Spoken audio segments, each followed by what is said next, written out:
Naines rouges. Les naines rouges représentent la famille d'étoiles la plus abondante de l'univers, constituant près de 75% de tous les astres connus. Elles sont petites, très froides et peu lumineuses, affichant des températures de surface variant entre 2500 et 3500 Kelvin. La plupart possèdent une masse allant de 8 à 50% de celle de notre Soleil.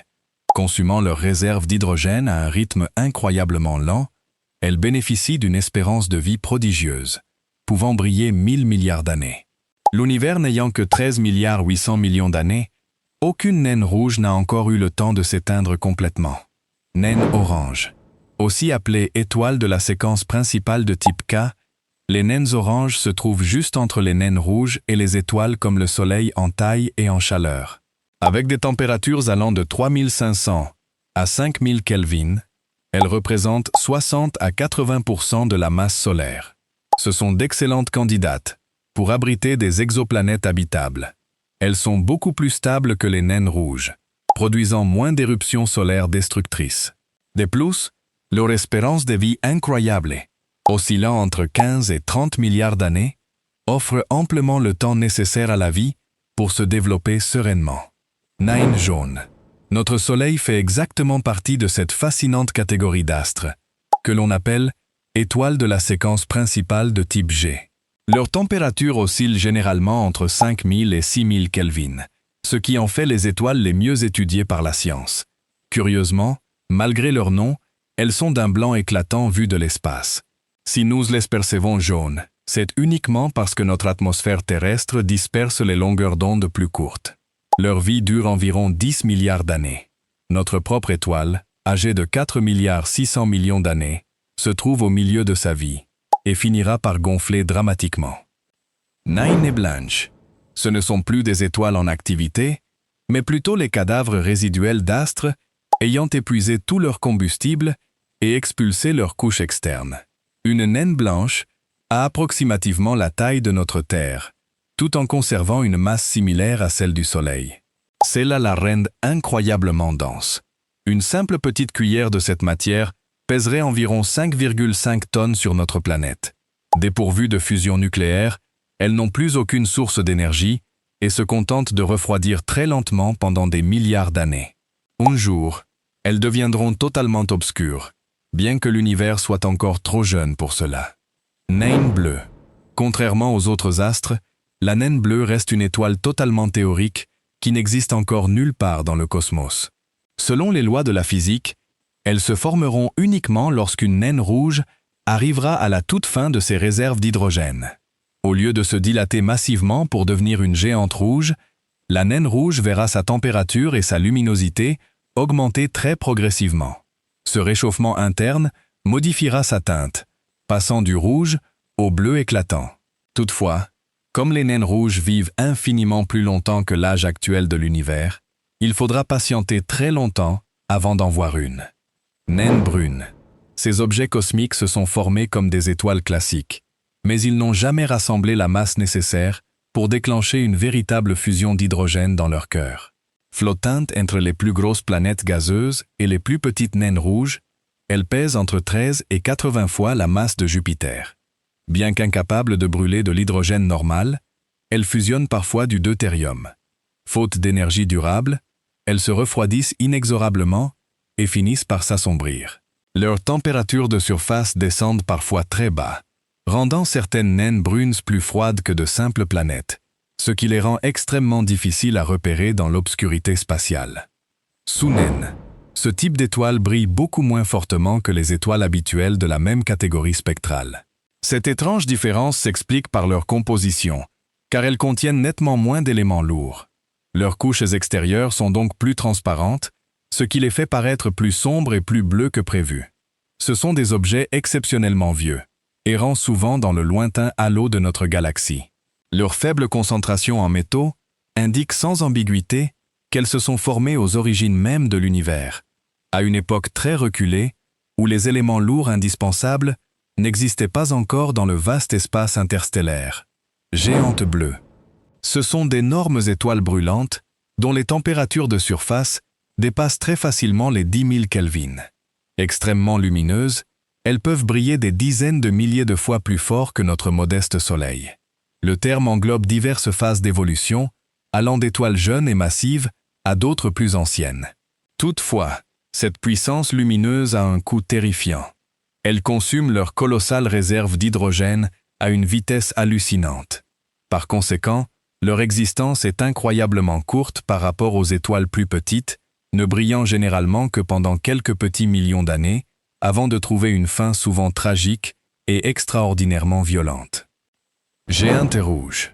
Abonne-toi si tu aimes la vidéo.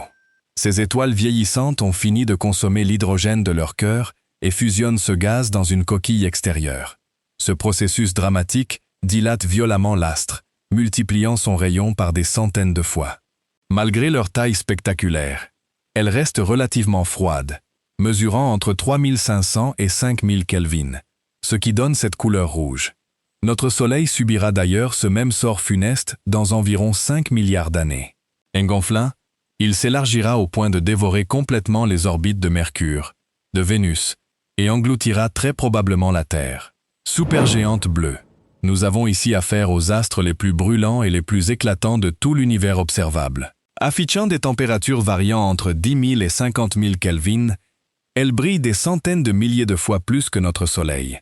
Extrêmement massives, elles pèsent typiquement entre 10 et 100 masses solaires. Elles brûlent leur carburant si rapidement que leur vie entière ne dure que quelques millions d'années. Contrairement aux géantes bleues classiques, celles-ci ont évolué. Elles représentent le stade critique où les plus grosses géantes bleues s'étendent. Presque toutes finiront déchiquetées dans des explosions cosmiques dévastatrices, appelées supernovas. Supergéantes rouges. Si on parle de volume absolu, ce sont littéralement les étoiles les plus colossales de tout l'univers connu. Elles apparaissent lorsqu'un astre très lourd manque d'hydrogène central et se met à gonfler sans retenue. Certaines possèdent un rayon 1000 fois supérieur à celui du Soleil. Si on plaçait Bételgeuse au centre du système solaire, elle dépasserait l'orbite de Mars et s'approcherait même de Jupiter. Bien qu'elle soit assez froide, oscillant autour de 3000 Kelvin, leur taille les rend prodigieusement lumineuses. Ces colosses cosmiques sont profondément instables et finiront presque systématiquement par s'effondrer sur eux-mêmes avant d'exploser en supernovas spectaculaires. Hypergéantes. Les hypergéantes dominent de loin toutes les autres étoiles en matière de masse et de luminosité. Rayonnant des millions de fois plus que notre Soleil, elles peuvent allègrement dépasser les 100 masses solaires. Rares et extraordinairement instables, elles expulsent des quantités vertigineuses de matière par des vents stellaires ultra puissants. On les trouve sous forme bleue, jaune ou rouge. Par exemple, Uae-Scuti est une hypergéante rouge, mesurant environ 1700 fois le rayon du Soleil. Ces monstres ne survivent que quelques millions d'années et trouvent généralement une fin apocalyptique dans des supernovas colossales qui illuminent entièrement leur galaxie. Étoile Wolf-Rayet. Ces objets d'une violence inouïe sont des étoiles très massives ayant perdu leur enveloppe externe d'hydrogène, révélant un cœur d'hélium totalement exposé. Avec des températures dépassant les 30 000 Kelvin, parfois même les 200 000 Kelvin, ce sont les étoiles les plus chaudes connues. Ils propulsent des vents stellaires expulsant de la matière à 2000 km par seconde, générant de somptueuses nébuleuses lumineuses tout autour d'elles. Les scientifiques estiment que ce stade est l'une des ultimes phases de vie des étoiles les plus gigantesques. À terme, ces astres exploseront tous sous forme de supernovas, voire d'hypernovas dévastatrices. Étoiles à neutrons. Ce sont les cadavres superdenses laissés par des étoiles massives ayant explosé en supernova. Elles compressent approximativement 2 masses solaires dans une minuscule sphère de seulement 20 km de diamètre. La densité y est si folle qu'une seule cuillère à café de cette matière pèserait 6 milliards de tonnes sur Terre. Elles sont faites presque exclusivement de neutrons ultra compressés, tournant parfois sur elles-mêmes des centaines de fois par seconde. À leur surface, le champ de gravité est incroyablement puissant, s'avérant près de 2 milliards de fois supérieur à la force gravitationnelle que l'on ressent sur notre propre planète. Pulsars. Les pulsars sont des étoiles à neutrons très particulières qui émettent des faisceaux de rayonnement électromagnétique depuis leur pôle. Alors que l'astre pivote à grande vitesse, ces rayons balaient l'espace comme un phare cosmique. Si la Terre croise ce faisceau stellaire, Nous percevons alors des impulsions régulières, d'où leur nom. Certains tournent avec une régularité mathématique dépassant la précision de nos horloges atomiques terrestres. Découvert en 1967, le tout premier signal repéré était si rigoureusement parfait qu'il fut brièvement surnommé « petits hommes verts », car les scientifiques croyaient capter un authentique message artificiel d'une civilisation lointaine et intelligente. Magnétar.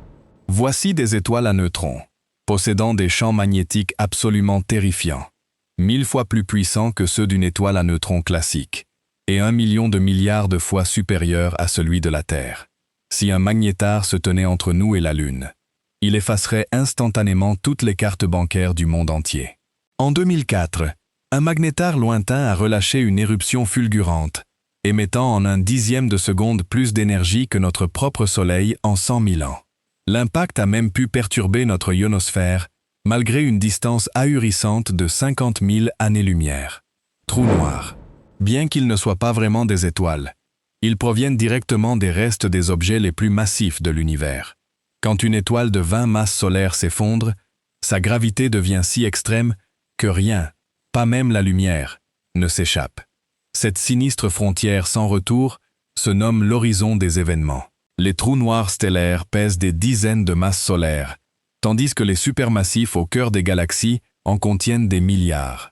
La première photographie de ce phénomène a été révélée au monde en 2019, illustrant parfaitement le monstre siégeant au centre de la lointaine galaxie M87. Étoiles à quarks. Ces objets théoriques fascinants pourraient exister précisément entre les étoiles à neutrons et les trous noirs supermassifs. L'hypothèse veut que si la pression interne d'une étoile à neutrons s'intensifie, les neutrons se briseraient en quarks, créant ainsi un tout nouvel état fondamental de la matière. Elle serait plus petite et plus dense qu'une étoile à neutrons, évitant juste de justesse le collapsus total en trou noir. En 2002, un observatoire spécialisé a détecté 2 astres trop petits pour être de simples étoiles à neutrons, et trop gros pour être des trous noirs, bien que cela reste encore totalement à confirmer. Abonne-toi si tu as aimé la vidéo.